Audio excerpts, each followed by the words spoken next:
And in Saturday's election, Deputy Prime Minister Barnaby Joyce is fighting hard to fend off a challenge from Tony Windsor, who previously held that seat as an independent. And the fight has turned increasingly ugly, particularly in the final week, with Tony Abbott's former advisor Peter Credlin joining in on the attack last night on Sky News. In their pocket all the way through that hung parliament. I think the scrutiny is fair enough, and I think that he should answer for the good and the bad, and he shouldn't be afraid of it. I mean, that was a pretty limp sort of statement that went out today, and we're at the tail end of a very tough campaign, and it's close. And he's never been a guy in my time in politics that played a clean game. He's played it pretty dirty, so good luck to him. Peter Credlin there speaking about Tony Windsor, who joins us live from Tamworth. Tony Windsor, good morning and welcome to News Breakfast. Good morning, Virginia. How are you? I'm well, thank you. So that was Peter Credlin yesterday describing you as someone who's always fought dirty. Then you responded with this tweet to what she had to say, and we can bring that up now. Peter Credlin always made a nice cup of tea, missing the C there, during a hung parliament. That was your response. That, to many eyes, looks like a clearly sexist and demeaning put-down. Would you like to retract that this morning? No, it was meant as a compliment. Because one of the things I remember about Peter Credlin quite well, actually, and Tony Abbott during the negotiations in the 17 days when we were negotiating the formation of the minority government, was that she always made the tea, and she made a very, very good cup of tea. And I grew up in a family where I had a grandmother who had this capacity to make an exceedingly good cup of tea, and Peter Credlin rivalled that. I listened to her remarks just then as well, and I always regarded Peter Credlin as a very professional person. I'd never been negative about her, and it surprises me that she made those comments the other night, actually, because our relationship during that period of time, it was always on a professional level. And since that parliament, a number of media sources have often rung, particularly when there was a book put out on Peter Credlin, but a lot of people have rung over the years looking for me to make some negative comments about it. And my response has always been that my relationship with her was always on a very professional level, and I have no other reason to make any comment about it. All right, well, look, we'll get to the substance of what she's saying about you having always fought dirty, but I've got to come in and clarify that again. You're asking me to seriously believe this morning that that comment you made on Twitter was not a sexist and demeaning put down, because I've got to say that's exactly how I read it. As a woman and as someone who would have held a senior position, I would have read it that way.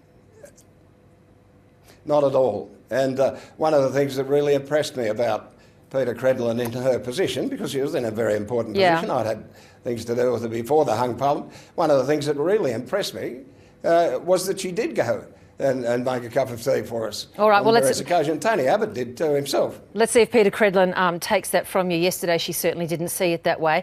But what about her assertion that you've always fought dirty? And in fact, there's been some pretty strong campaign run against you, a suggestion that you were a schoolyard bully on the front page of The Australian. How do you respond to all of that?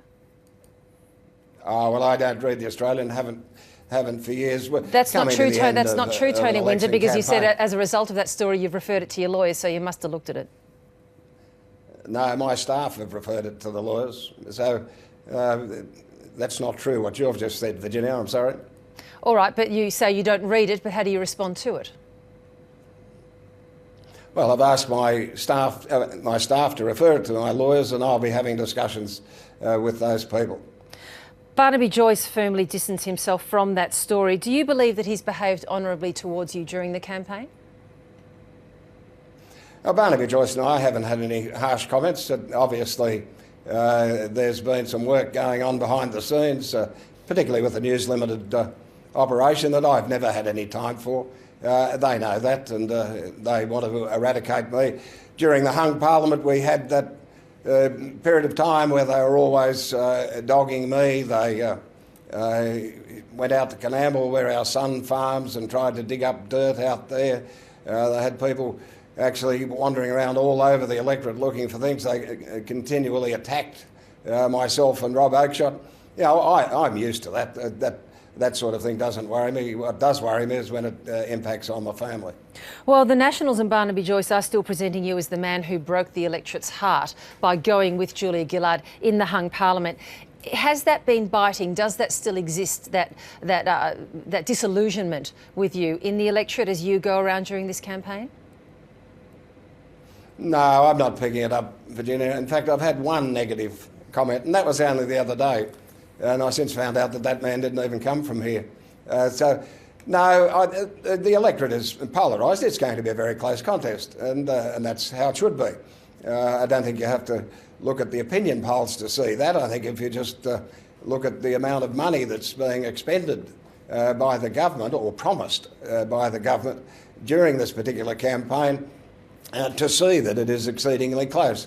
I have never, in all of my time in politics, had so many people come up in the street and want to make a positive comment. But I don't think this is a normal election, so I don't think you can just say because I'm getting an exceedingly high number of people wanting to say positive things.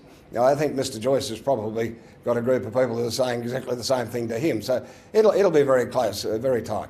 Well, just finally then this morning, Tony Windsor, do you think you'll win? And also, how many independents do you see at this stage might end up in the lower house? Oh, Virginia, I haven't been through the numbers and who's likely to win. I think Rob Oakeshot's got an excellent chance in Cowper. That might surprise some people, but I was over that way a few weeks ago, the day after he announced, and I thought he had an extraordinary chance. Obviously, Wilkie, McGowan, there could be 5 or 6 in the House of Representatives. Who can tell? But I know that we're going to see a very interesting Senate. I think the Xenophon factor is going to have a crucial impact on this coming Parliament. And yourself as well in the lower house? Well, I've got as much chance of winning as anybody, and yes, I am confident. I think we can win this, but I get one vote. Everybody else gets a vote as well, and but the frenzy of activity that's going on the other side at the moment indicates to me that their polling, and I know the numbers as well as they do, their polling comes down to the margin of error in the poll. So that means it is close, and competitive contests are always good for the people you're attempting to represent. We'll watch with interest. Tony Windsor, thanks for your time. Thanks, Virginia.